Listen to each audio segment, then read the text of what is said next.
안녕하십니까. 뉴욕일보 뉴스포커스입니다. 금강산 식당이 20일 기자회견을 열고 최근 재판 파동에 따른 파산 보호 신청을 한 배경에 대해 설명하고 현재 정상적으로 영업을 하고 있으므로 고객들은 변함없이 금강산 식당을 이용해 주길 바란다고 당부했습니다.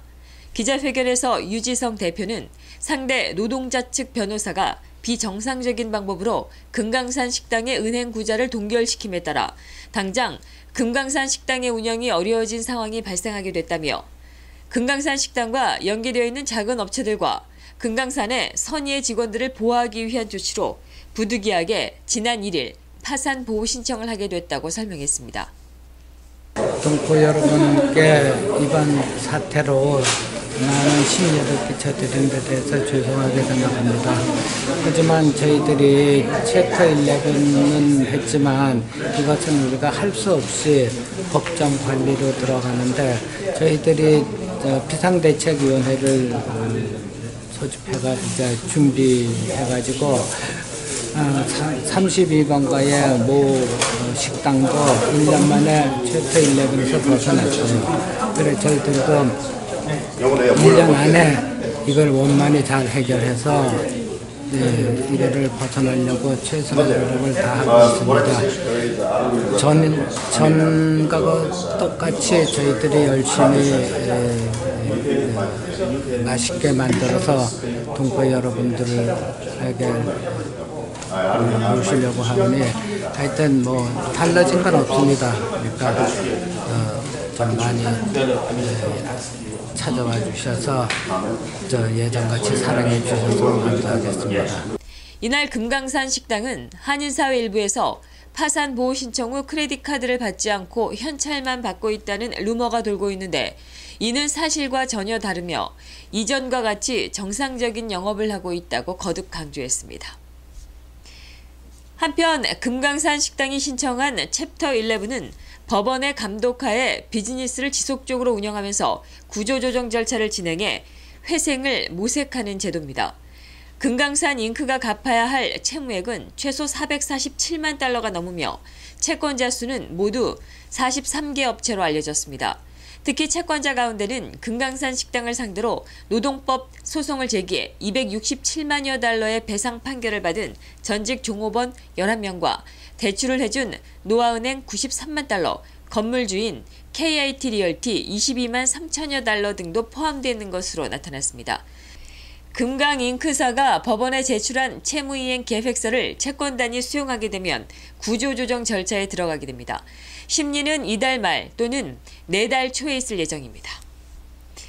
뉴욕타임스가 최근 한인이 주도하는 뉴욕 네일살롱의 노동착취와 임금차별을 고발한 데 이어 20일 저임금 이민 노동자들의 임금체불 실태를 보도했습니다. 뉴욕타임즈는 부당한 임금, 네일살롱뿐만이 아니다라는 기사를 통해 24시간 주유소와 식당, 음식 배달업, 노조가 없는 건설 노동자 등을 저임금 속에서도 뉴욕 경제를 돌아가게 하는 대들보 같은 존재들이지만 열악한 노동 환경에 처해 있다고 전했습니다. 이에 한인사회에서는 네일살롱에 이어 한인이 운영하고 있는 다른 자영업소까지 타격을 받는 게 아니냐는 우려가 고개를 들고 있습니다. 뉴욕타임즈는 이에 대한 사례로 뉴욕 퀸즈의 한 한국 식당을 사례로 들었습니다. 이 식당에서 일해온 요리사는 최저임금에 못 미치는 임금에 초과 근무 수당을 받지 않은 상태로 일주일에 6일을 일하다가 업주를 상대로 소송을 제기했습니다.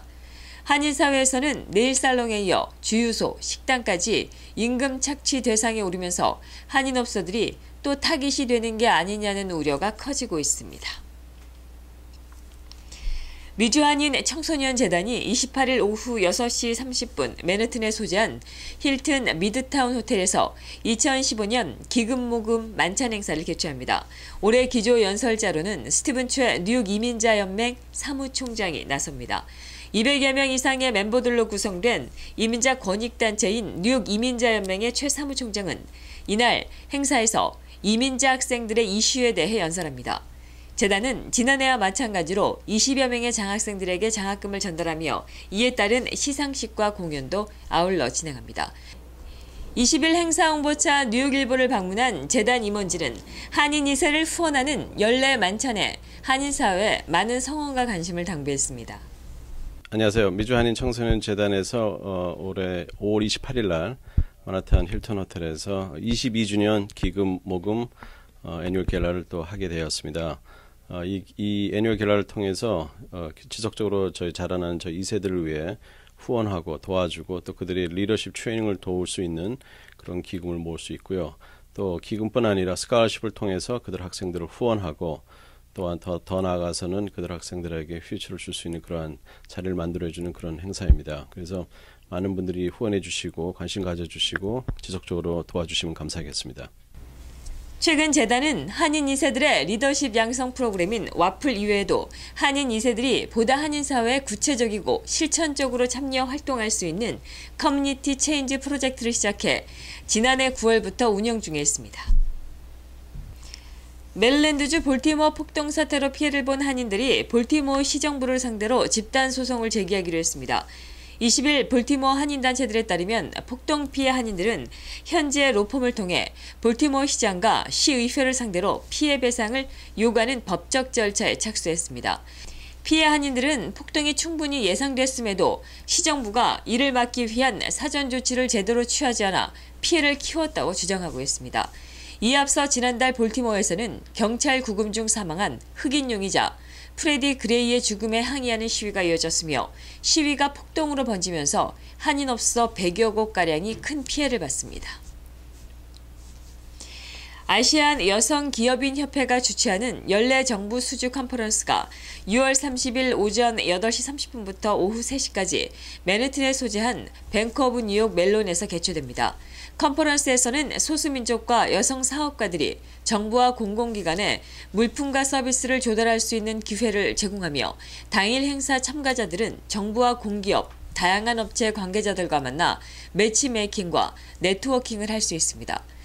컨퍼런스 참가는 무료로 진행되지만 참가를 원할 경우 6월 15일까지 아시안 여성기업인협회 홈페이지를 통해 참석 의사를 밝혀야 행사장에 입장할 수 있습니다.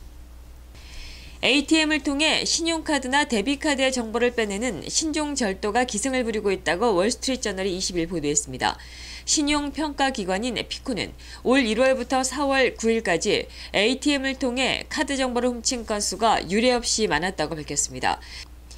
이 회사는 올해 ATM을 통해 카드 정보를 빼내간 전체 건수는 금융기관과의 계약을 이유로 공개하지 않았습니다. 다만 지난해 같은 기간과 비교하면 은행 내 ATM을 통한 카드 정보 절취는 174%가 늘었으며 특히 쇼핑센터와 식당, 편의점 등에 있는 기기에서는 317%가 증가했다고 밝혔습니다. 이 회사의 카드 경고 서비스 관리자인 존 버나드는 이렇게 많은 카드 정보 절도는 이전에는 없었다고 말했습니다. 절도범들은 카드 정보를 훔칠 수 있는 장치를 ATM에 부착해 카드에 마그네틱에 저장된 정보를 빼냅니다. 때로는 핀 번호를 알아내려고 소형 카메라가 동원되기도 합니다. 이렇게 빼낸 정보를 활용해 절도범들은 위조 카드를 만들어 ATM을 통해 현금을 찾거나 매장에서 물품을 사고 있습니다. 캘리포니아주 남서부 산타바바라 카운티 남쪽 고레타시 인근에 매설된 송유관이 파열돼 2만 1,000갤런의 기름이 유출됐습니다. 20일 산타바바라 카운티 재난대책반에 따르면 이번 기름 유출 사고는 전날 오후 산타바바라 인근 1번 해안고속도로를 따라 설치된 11마일 길이의 송유관 일부가 파손되면서 발생했습니다. 유출된 기름은 1번 해안고속도로 밑으로 나 있는 지하 배수로로 쏟아져 들어가면서 바다로 흘러들어갔습니다. 제리 브라운 캘리포니아 주지사는 비상사태를 선포하면서 캘리포니아 해변을 보호하기 위한 필요한 모든 조치를 다할 것이라고 말했습니다. 아직 송유관 파열 이유는 밝혀지지 않았습니다. 대권 재도전에 나선 힐러리 클린턴 전 미 국무장관이 어린이 보육에 대한 공적 지원 강화를 미국의 주요 현안으로 제시했습니다.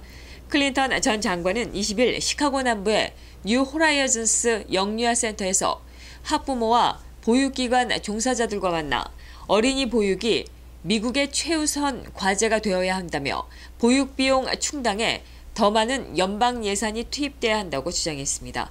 클린턴 전 장관은 보육교사들에게 여러분들의 일이 미국의 경제와 가정을 강하게 만들고 어린이들의 미래를 준비할 수 있도록 돕는다는 것을 알아야 한다고 말했습니다. 패스트푸드 체인인 맥도날드의 시간제 노동자들이 20일 시카고 본사 앞에서 대규모 시위를 벌였습니다. 이날 시위는 실적 부진으로 올해 3월 최고 경영자가 교체된 이후 처음 열리는 연례 주주총회에 맞춰 진행됐습니다.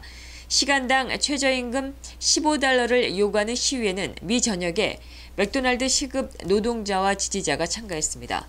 시카고 교회 오크브룩의 맥도날드 본사 앞에 모인 시위대 규모는 경찰 추산 2,000명, 시위대 추산 5천여 명입니다. 시카고 트리뷴은 이날 시위가 서비스 업종 종사자 국제노조가 추진해온 $15 쟁취 투쟁 가운데 최대 규모라고 보도했습니다. 시위대는 맥도날드 주주의 직영점뿐만 아니라 가맹점 직원들에 대해서도 공동 고용주로서의 책임을 갖는다며 맥도날드 본사가 올바른 가이드라인을 제시하고 이에 따라오도록 해야 한다고 강조했습니다. 이상으로 뉴스포커스를 모두 마치겠습니다. 시청해주신 여러분 고맙습니다.